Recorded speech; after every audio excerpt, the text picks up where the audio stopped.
Now, Aussie Gold Hunters. This is a great show which you can find on Foxtel, lots of other platforms. I think 7 Plus gives it a run as well. This is a show that I've watched for years, and in fact, my little girl Asha and I have bonded watching this show over the years. And every time somebody, does well, she does the little sort of Aussie Gold Hunters dance because that's the feeling it's like to strike gold. And Paul Mackie is a man who is part of that scene, and you can see him on Aussie Gold Hunters. Lovely to see you, mate. Thank you very much for being here. Thanks for having me. So good to see you. All right. So the gold business, when did you get into it? Oh, Jesus. Grew up with it, basically. Getting dragged out bush with the old man and swinging the metal detector, and once you've found your first gold nugget, there's no going back. So give me an idea, because again, TV, surprise, surprise, a little bit of magic here and there, but give me an idea about those early years. How do you keep up the patience for it? Because obviously it can be hit and miss, and it's all well and good that in a 1 hour show, but you could go days without anything. It's feast and famine, and you've got the weather to contend with as well. So as many times as you can get out the bush and just keep chasing that dream. But it's definitely a long win, long time between wins. And then as you start to build a team and the operations get bigger and more complicated, is that more headaches or more reward?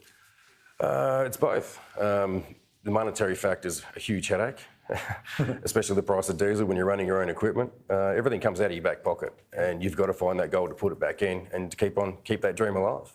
I always think that one of the many reasons I like the show is, again, when I'm sitting there talking with Asha and Zadie, of course, don't worry, got to mention both, trying to explain to them that it's a little microcosm of the risk reward of mining, right? Which is obviously... Yep. You've got to look for it, you've got to pay for it to find it, and then you've got to extract it, all the rest of it, right? And that can be just a one-man band, two-person band, but then obviously up into the much bigger operations. I've got to say that this show in particular, which has been going for a long time, has really familiarised people, I think, with mining. And it's a credit, obviously, to the producers, but the participants yourself. Is that part of why you want to do it, why you keep doing it? Because it spreads a certain word about what you do? It's about teaching the average guy and the average family and kids, that you can actually get out there and do it yourself.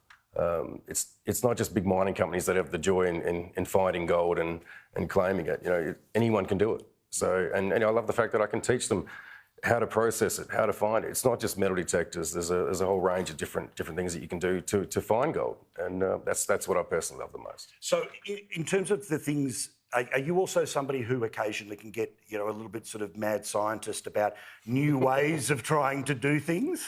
Yeah. In the earlier days, for sure. I was always trying to concoct a new method, but at the end of the day, you just go back to what the old timers did 100 years ago. Their proven techniques work, and that's something that we don't have to go to university to study. Now, I'm going to ask the dumbest question you're going to hear all day. Why is this region so rich with gold? It comes back to the geology of it, of course. We're in one of the most oldest countries on the planet, and what Mother Nature's given us here is just phenomenal. And it's that thing where, again, what used to be flowing rivers, now not, sediment becomes rock becomes the encasing of it all.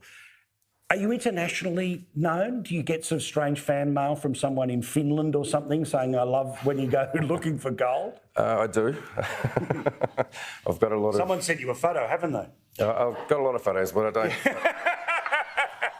don't actually go on those sites anymore to have a look at it. So my wife's banned me. Yeah, fair enough. But yeah, tell me about that thing, about being someone on the other side of the world. This is the joy of TV, but the type of TV that you're involved with.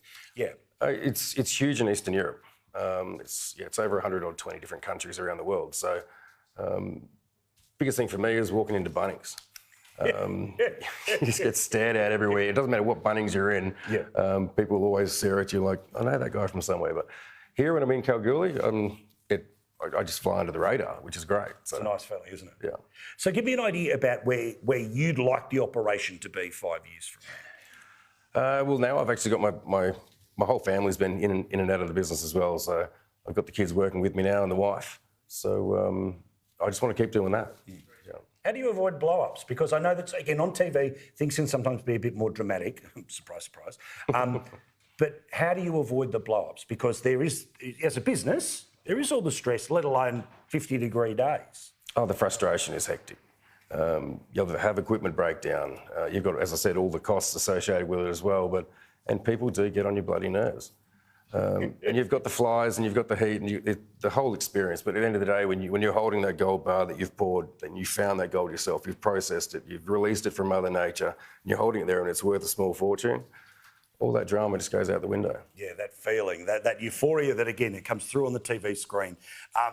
Again, just about this area, this region, the people in and around here. Again, the business is what sort of keeps you in and around places like this. But what personally keeps you here? Why do you want this to be the type of place that you bring a family up? Well, it's just the diversity, basically. You know, a lot of people living in different parts around Australia, they'll go to the beach on the weekends. Most people here, they'll chuck their dirt bikes in the back of the trailer and they'll head bush and ride around on the salt lakes or go prospecting. Just the amount of what you can actually do instead of sitting there in front of the TV and or playing on your phones or the computers or whatever it is. It's about getting out and enjoying nature itself. That's what's so lovely, so old school, new school, but that idea about being together but being outside, getting outside, living the way that people have in the past. But again, your connection with gold, all of those different generations, it's awesome to watch you. It's a thrill to meet you, and all the best for many, many more good years of yeehaw, okay? No worries, mate. Thanks very much. Good on you, Paul. Give him a round of applause. Paul Mackie's his name. Aussie Gold Hunters, it is on Discovery. You can also find it over there on the Binger. Thank you very much, mate.